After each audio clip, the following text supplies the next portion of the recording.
Alrighty, let's get started. The Secret Garden, Chapter 11, is called The Nest of the Misselthrush. I don't know what that means, but I guess we'll find out. For 2 or 3 minutes, he stood looking round him, while Mary watched him, and then he began to walk about softly, even more lightly than Mary had walked the first time she had found herself inside the four walls. His eyes seemed to be taking in everything: the gray trees with the gray creepers climbing over them and hanging from their branches, the tangle on the walls and among the grass, the evergreen alcoves with the stone seats and tall flower urns standing in them. "I never thought I'd see this place," he said at last in a whisper. "Did you know about it?" asked Mary. She had spoken aloud, and he made a sign to her. "We must talk low," he said, "or someone will hear us and wonder what we do in here." "What's to do in here?" "Oh, I forgot," said Mary, feeling frightened and putting her hand quickly against her mouth. "Did you know about the garden?" she asked again when she had recovered herself. Dickon nodded. "Martha told me there was one, as no one ever went inside," he answered. "Us used to wonder what it was like." He stopped and looked around at the lovely gray tangle about him, and his round eyes looked strangely happy. The nest as'll be here come springtime," he said. "It'd be the safest nestin' place in England. No one never comin' near it, and tangles o' trees and roses to build in. I wonder all the birds on the moor don't build here."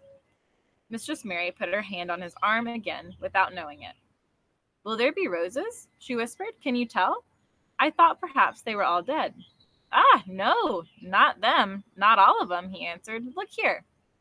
He stepped over to the nearest tree, an old one with gray lichen all over its bark, but upholding a curtain of tangled sprays and branches. He took a thick knife out of his pocket and opened one of its blades. "There's lots of dead wood as ought to be cut out," he said, "and there's a lot of old wood, but it made some new last year. There's this new bit," and he touched a shoot which looked brownish green instead of hard, dry gray. Mary touched it herself in an eager, reverent way. "That one?" she said. "Is that one quite alive?" Dickon curved his wide, smiling mouth. "It's as wick as you or me," he said, and Mary remembered that Martha had told him that wick meant alive or lively. "I'm glad it's wick," she cried out in her whisper. "I want all of them to be wick. Let's go round the garden and count how many wick ones there are." She quite panted with eagerness, and Dickon was as eager as she was. They went from tree to tree and from bush to bush. Dickon carried his knife in his hand and showed her things which she thought wonderful. "They've run wild," he said, "but the strongest one has fair thrived on it. The delicatest one has died out, but the others have growed and spread, till they's a wonder. See here?" And he pulled down a thick, gray, dry-looking branch. "A body might think this was dead wood, but don't believe it. But I don't believe it is, down to the root. I'll cut it low and see." He knelt and with his knife cut the lifeless-looking branch through, not far above the earth. "There," he said exultantly. "I told you so. There's green in that wood yet. Look at it." Mary was down on her knees before he spoke, gazing with all her might. "When it looks a bit greenish and juicy like that, it's wick," he explained. "When the inside is dry and breaks easy, like this here piece I've cut off, it's done for. There's a big root here, and as all this live wood sprung out of, and if the old wood's cut off and it's dug around and took care of, there'll be—" He stopped and lifted his face to look up at the climbing and hanging sprays above him. "There'll be a fountain of roses here this summer." They went from bush to bush and from tree to tree. He was very strong and clever with his knife, and knew how to cut the dry and dead wood away, and could tell when an unpromising bough or twig had still green life in it. In the course of half an hour, Mary thought she could tell too, and when he cut through a lifeless-looking branch, she would cry out joyfully under her breath when she caught sight of the least shade of moist green. The spade and hoe and fork were very useful. He showed her how to use the fork while he dug about the roots with the spade, and stirred the earth and let the air in. They were working industriously round one of the biggest standard roses when he caught sight of something which made him utter an exclamation of surprise. "Why," he cried, pointing to the grass a few feet away, "who did that there?" It was one of Mary's own clearings round the pale green points. "I did it," said Mary. "Why, I thought you didn't know nothing about gardening," he exclaimed. "I don't," she answered, "but they were so little, and the grass was so thick and strong, and they looked as if they had no room to breathe. So I made a place for them. I don't even know what they are." Dickon went and knelt down beside them, smiling his wide smile. "You was right," he said. "A gardener couldn't have told thee better. They'll grow now like Jack's beanstalk. They're crocuses and snowdrops, and these here is narcissuses," turning to another patch. "And there's daffodillies. Ah, they will be a sight." He ran from one clearing to another. "You've done a lot of work for such a little wench," he said, looking her over.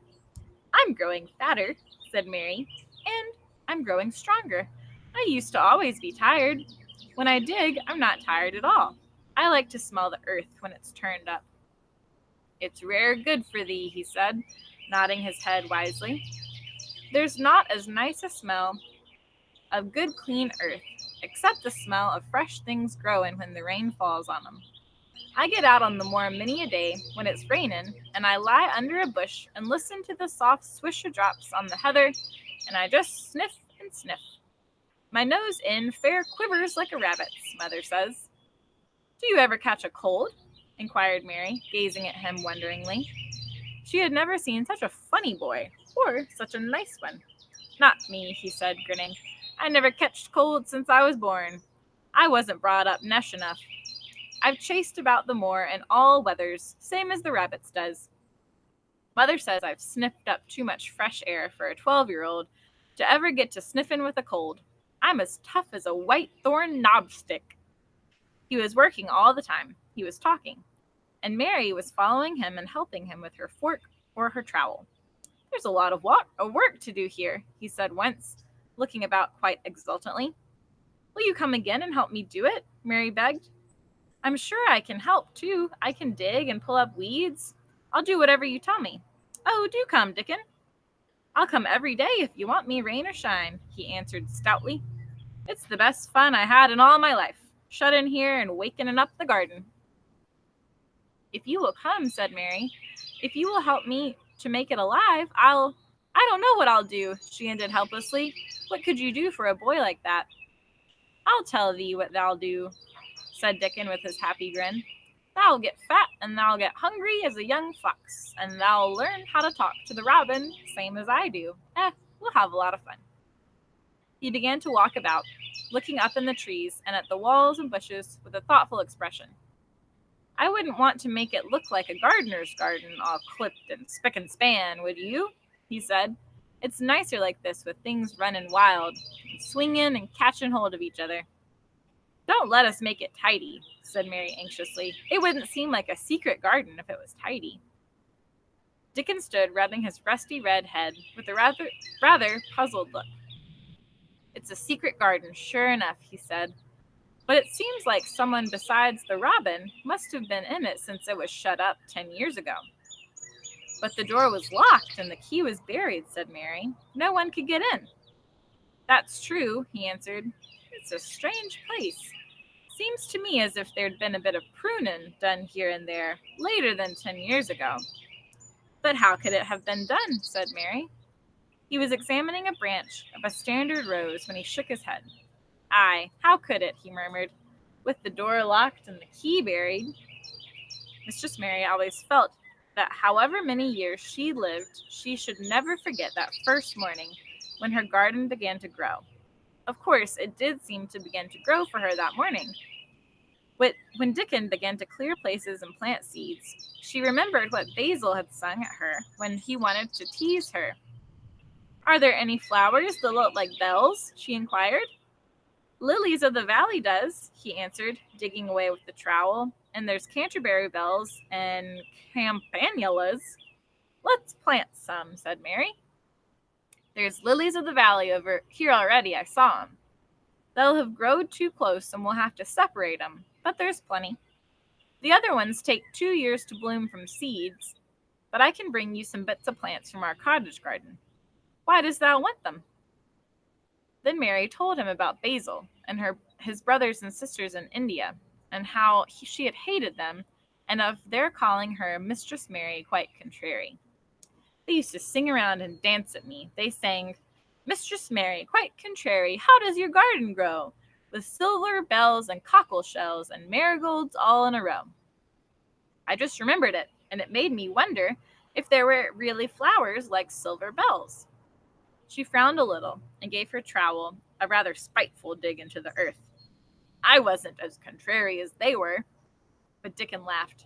"Ah," he said, and as he crumbled the rich black soil, she saw he was sniffing up the scent of it. "There doesn't seem to be no need for no one to be contrary when there's flowers and such like, and such lots of friendly wild things running about making homes for themselves or building nests and singing and whistling, does there?" Mary, kneeling by him holding the seeds, looked at him and stopped frowning. "Dickon," she said, "you are as nice as Martha said you were. I like you, and you make the 5th person. I never thought I should like 5 people."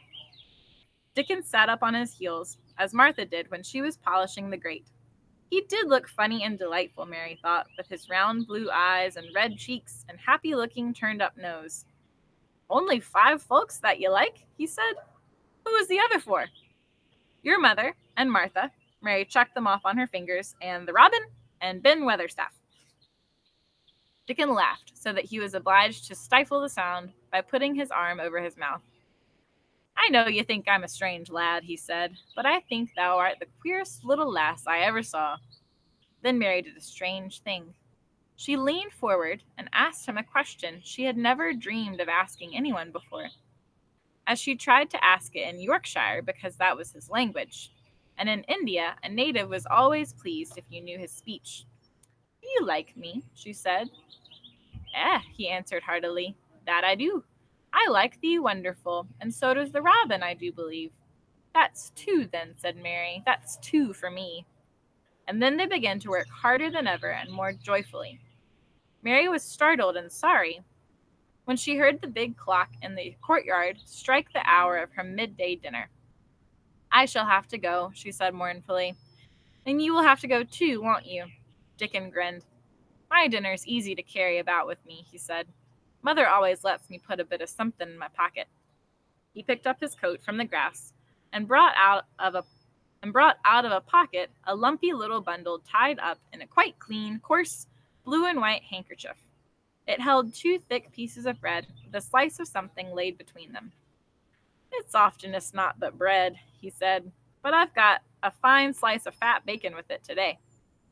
Mary thought it looked like a strange dinner, but he seemed ready to enjoy it. "Run on and get your food," he said. "I'll be done with mine first. I'll get some more work done before I start back home." He sat down with his back against a tree.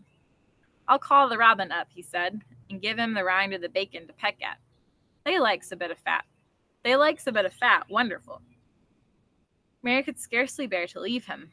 Suddenly, it seemed as if he might be a sort of wood fairy who might be gone when she came into the garden again.